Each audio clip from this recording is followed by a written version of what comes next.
बिस्मिल्लाहिर्रहमानिर्रहीम। सभ खां पहिरीं तव्हांजो शुक्रिया। अच्छा, इहो जेको तव्हां चयो त इस्लाम खां पहिरीं जेके बि मज़ाहिब आहिनि उन्हनि में औरतुनि जा हुक़ूक़ कहिड़ा आहिनि, छा उन्हनि जी हालत हुई, त सभ खां पहिरीं असां तहज़ीबुनि ॾांहुं तवजो कंदासीं। सभ खां पहिरियां जेका यूनान तहज़ीब वॾी मशहूरु तहज़ीब आहे, जिथे अरस्तू बि इन फ़िसागोरस सभु इहे जेके इन फ़लसफ़े जा माहिर इन में रहिया, त यूनान जो फ़लसफ़ो तमामु ऐं उन जी तहज़ीब मशहूरु आहे।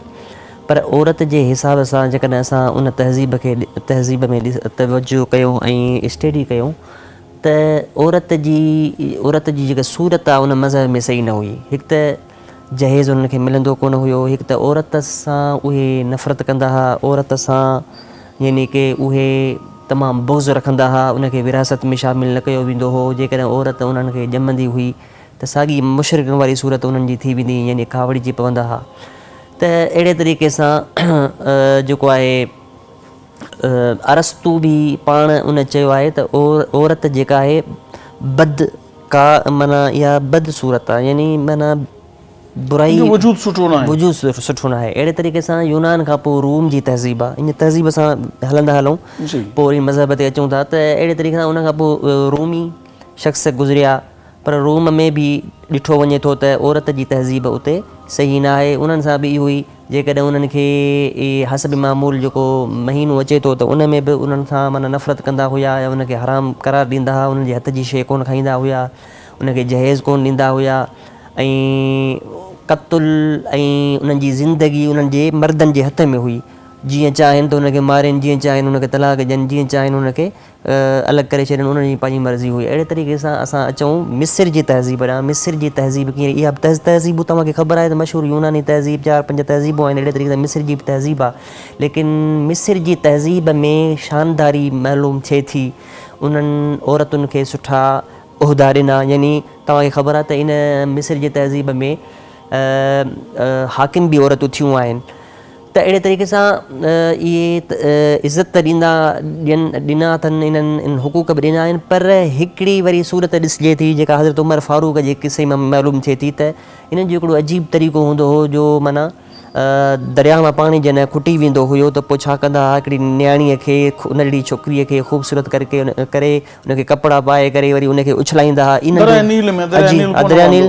पोइ हज़रत उमर फारूक जे टाइम में बि इहा इन्हनि जी रस्म हुई, ऐं फारूक आज़म खे ख़बर पई। तव्हांखे मशहूरु ॻाल्हि आहे त फारूक आज़म रज़ी अल्लाह ताला अन्हु पोइ कुरो लिखियो, चईं त जेकॾहिं अल्लाह जे हुक्म सां पाणी वही थो ऐं बंदि थी थो त पोइ पंहिंजो अमल जारी कर। इस्लाम आयो त इन शइ जे लाइ चयो वियो त बाबा इस्लाम खां अॻु में हिते इहा ई रस्म रही आहे त दरिया नील वहंदो तॾहिं जॾहिं नौजवान छोकिरी खे सिंगारे संवारे ज़बह करे जो बल चाढ़ियो वेंदो, उन जी रत ते उछलाई वेंदी, त पोइ ही दरिया नील वहंदो, न त क़तन कोन वहंदो। पोइ गवर्नर जॾहिं इहा ॻाल्हि ॿुधी, उन गवर्नर हिकिड़ो रुको लिखियो, ख़त लिखियो हज़रत सईदना उमर फारूक रज़ी अल्लाह ताला जी ख़िदमत अक़दस में, त साईं हितां जो रस्म इहा आहे, न त नील न वहंदो, दरिया न वहंदो त सोकड़ी थी वेंदी, सुकार थी वेंदो, डुकार थी वेंदो, सुकार कोन थींदो। डुकार जे आलम में माण्हू बुख मरंदा, छा हुकुम आहे? त असांखे इजाज़त ॾिए थो इस्लाम त असां औरत खे ज़बह करे इन में उछलायूं। त हज़रत उमर फारूक रज़ी अल्लाह ताला अन्हु जन रुको लिखियो त जीअं अल्लाह जी मर्ज़ी सां हली थो त हली पओ, न त तुंहिंजी का बि ज़रूरत न आहे। उन पर्ची पवण खां पोइ एॾो पाणी वधियो ऐं उहा रस्म ख़तमु थी। फारूक आज़म रज़ी अल्लाह ताला ॾिसो त इन टाइम में बि मिस्र जी इहो दस्तूर हुई, यानी औरत खे अजीब उन्हनि माना सूरत ॾिनी। अहिड़े तरीक़े सां उन खां पोइ यहूदियत जे मज़हब ते अचूं। ॿियनि मज़हबनि खे कोन, सिर्फ़ु यहूदी ऐं ईसाईयत ते ॾिसूं था, छो त इहे इलामी मज़हब आहिनि ऐं ॿियनि ते असां डिस्कस थोरी कंदासीं। लेकिन यहूदीअ जे मज़हब में ॾिसूं त यहूदीअ जे मज़हब में बि औरत सां ज़ुल्म कयो वेंदो, उनखे ॿी शादी करणु हराम करार ॾिनो वेंदो हुयो। भला जेकॾहिं उनजो शोहर गुज़ारे थो वञे त उहा औरत यानी ॿी शादी करे त उहा माना हराम करार ॾींदा। अहिड़े तरीक़े सां विरासत जे मामले खे ॾिसूं त विरासत उनखे मिले ई न, ऐं यहूदी औरत खे यानी की हुक़ूक़ ॾियनि ई कोन। त माना यानी यहूदी मज़हब में बि सूरत औरत जे लाइ सही कान्हे का। वरी ईसाईयत ते अचूं त ईसाईअ जो जेको बानी आहे, ईसाई जो बानी हज़रत ईसा, पर जेकॾहिं पादरीन जी सूरत में जंहिं इस्लाम जी दावत ॾिनी, पर उन खां पोइ जेके हवारी आहे उन्हनि मां हवारी मां सेंट पाल मशहूरु आहे। उन सेंट पाल चयो त औरत यानी की मर्द जी माना ग़ुलाम आहे, छो त जो हज़रत आदम अलैहिस्सलाम इहो जेको आहे इन तौरात में उन लिखियलु आहे, चए थो त तौरात में लिखियलु आहे, तौरात जे हिसाब सां उहो चवे थो त छो त हज़रत आदम मां हज़रत हवा पैदा थी, त उन मां पैदा थी ऐं मर्द औरत जे लाइ पैदा न थियो आहे, औरत मर्द जे लाइ पैदा थी आहे। इन जे करे उहा हाकिम उनखे मञे ऐं चुपचाप थी रहे, जेको बि उन ते ज़ुल्म करे ज़बर करे हक़ जेकॾहिं घुरेसि त चुप न ॾिएसि त चुप थी वञे। छो त औरत ईअं किताब में लिखे थो त औरत सर आहे हिन जी मर्द जी ऐं मर्द सर आहे बाप जी यानी हज़रत ईसा अलैहिस्सलाम जी ऐं हज़रत ईसा सर आहे अल्लाह ताला जो, यानी औरत मर्द जी ग़ुलाम थिए ऐं हज़रत ईसा वरी जेको आहे अल्लाह जो बानो थी वञे ऐं उनजो हुकुम मञे ऐं वरी जेको आहे अल्लाह ताला ख़ालिक मालिक आहे। त अहिड़े तरीक़े सां ॾिस माना इन मां मालूम थिए थो त हक़ इहे नथा ॾियनि ऐं इहे ॿी शादी करणु यानी औरत खे हराम करार ॾियनि था त माना औरत ॿी शादी करे ई न। विरासत जे मामले में बि इहे यहूदीन वांगुरु यानी ईअं खणी चइजे त इन्हनि समूरनि मज़ाहिब में औरत खे मनहूस तसवर दिक्यानूसी लफ़्ज़ चवनि था। जेकॾहिं कंहिं औरत जो तव्हां अचो न त पाको हिंद में जेके ज़ियाउल नबी में लिखिया आहिनि, पंहिंजो अलामा साहब लिखनि था पिया त हितां जी हालत इहा हुई त जॾहिं औरत जो को मुड़ुसु मरी वञे त उनखे उते, छो त हिन एरिया में त साड़ियो वेंदो, साड़ण जो तसवर हिंदू मज़हब में, सनातन धर्म में, हिंदू को मज़हब न आहे, सनातन धर्म आहे। सनातन धर्म में औरत खे जॾहिं मुड़ुस खे साड़ियो वञे त उनखे पाबंद कयो वेंदो त इहा औरत बि साड़ी वञे। जे कोन थी सड़े पई त पोइ उनखे मनहूस तसवर कयो वेंदो, उन सां सोशल बाइकाट कयो वेंदो, उन सां ॻाल्हि ॿोल कोन कई वेंदी, उनखां थांव थिपे खे हथ लाइण न ॾिनो वेंदो। इन समूरी रस्म खे इस्लाम जॾहिं आयो रस्सी इन अच्छा त मां ॻाल्हि कयां हिननि जी हिकिड़ी रस्म आहे सती उन में छा आहे उन्हनि खे काफ़ी औरतुनि खे माना हू ज़िंदह उछलाए क़तल करे छॾींदा आहिनि। त इतां ई मालूम बिल्कुलु त ॾिसो त इतां ई मालूम थियो त माना औरत ते ना हक़। ऐं तव्हांखे ख़बर आहे त बेवा खे त न को ज़िंदगी गुज़ारण जो को तरीक़ो सौर तरीक़ो को बि हिते हिंदू मज़हब में बि कोन्हे। कोई जेकी बि मज़ाहिब असां पढ़ियासीं त इन में माना हुकूक नथा ॾियनि। बाक़ी अचूं अरब इस्लाम खां पहिरीं मतिलबु असां इस्लाम खे एॾो मज़लूम कयो वियो आहे जो इस्लाम जो जेको नक्शो पेश कयो वियो आहे न, नऊज़ बिल्लाह उहो ईअं पेश कयो वियो आहे ॼण त को इस्लाम औरत जो दुश्मन आहे, जॾहिं त अहिड़ी का बि ॻाल्हि न आहे।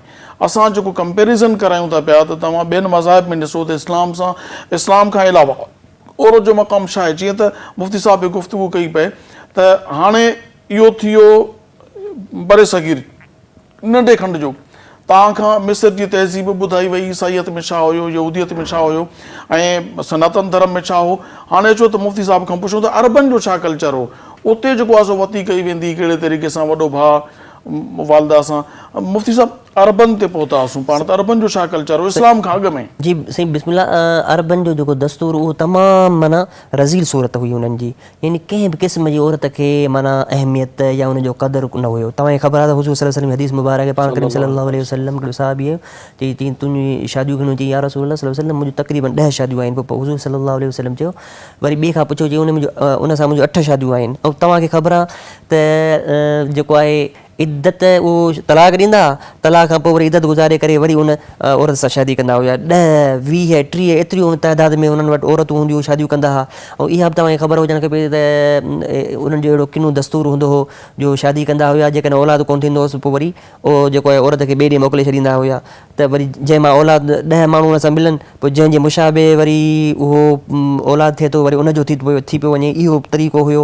अहिड़े तरीक़े सां औरत खे कंहिं बि क़िस्म जो को बि हक़ु कोन हुयो। ऐं माउ हुजे, भेण हुजे, माउ जेके अरबनि जी तहज़ीब त ईअं हुई जेकॾहिं बाबो मरी वञे उनजी पुट जेको माउ सां वती करे उन सां निकाह करे। अरब में इहो बि तरीक़ो हुयो, तमामु माना रज़ील सूरत। ॿियो त ख़तरनाक जेका सूरत हाल हुई जो औरत जे ॿार न्याणी ॼमण खे गार सम्झो वेंदो हो। से क़ुरान करीम जी आयत आहे उहा गार सम्झो वेंदो। ऐं उन खां पोइ हिकिड़ी आयत आहे क़ुरान शरीफ़ सूरत नहल आहे, वइज़ा बुश्शिर अहदुहुम बिल उन्सा, जॾहिं हुनखे ख़ुशख़बरी मिलंदी औरत जी तो ज़ल्ल वजू मुस्वद्दन तव्हांखे नंढड़ी ॼई आहे त ज़ल्ल वजू मुस्वद्दन व कज़ीम, यानी उनजो कारो चहिरो ग़म में थी वेंदो हो ऐं वहुव कज़ीम, ऐं पोइ परेशान थींदो त यतवारा मिनल क़ौम मिन सूई मां बुश्शिर बि अयुमसिकुहु, माने सोचींदो रोज़ राति ॾींहुं सोचींदो त मां हिनखे हाणे दफ़नायां या वरी जेको आहे किथे लिकायां, माना इन जे में परेशान हूंदो। त अल्लाह साईं चयो यानी सम्झंदो हो त मुंहिंजी का बेइज़ती थी आहे मुआशिरे में, अच्छा हिनखे बेइज़ती छो सम्झियो वेंदो? इन जी शरह में उलमा फरमाइनि था पिया त इन जे करे त इहा वॾी थींदी मां कंहिंसां निकाह करायां, त मुंहिंजी धीउ कंहिंसां वञी निकाह करे त इहो पंहिंजे लाइ गार सम्झंदो, या वरी अमीर माण्हू हूंदा चवंदा इहा वरी विरासत वरी ॿिए ॾींहुं वञे, या मिल्कियत मिल्कियत ॿिए ॾींहुं वञे, या वरी इहो अजीब हिकिड़ो माना उन्हनि जी कैफ़ियत जो नज़रियो हुयो त न्याणी ज़ाहिर शादी कराइनि त पंहिंजी मिल्कियत जो हिसो हिनखे ॾियणो इन सूरत खे वरी अल्लाह ताला ॾिसो त अल्लाह से बयानु कयो आहे त कारो थी वेंदो, रोज़ परेशान हूंदो त मां हिनखे दफ़नायां या गुम कयां, अल्लाह साम आहे, या कहिड़ो बुरो तव्हांजो हुकुम आहे, बुरो ख़्यालु आहे, त इनखे अल्लाह से बुरो चयो आहे। इन खां पोइ वई हल मऊद त सुइल, क़ुर जूं आयतूं आहिनि, ॾिसो था त दफ़नाईंदा हुया नियाणियुनि खे ऐं ज़बह कंदा, काफ़ी हदीसूं आहिनि, त असां इनखे ॾिसूं था त तमामु अरब जी बुरी हालत ई औरतुनि जे मामले में।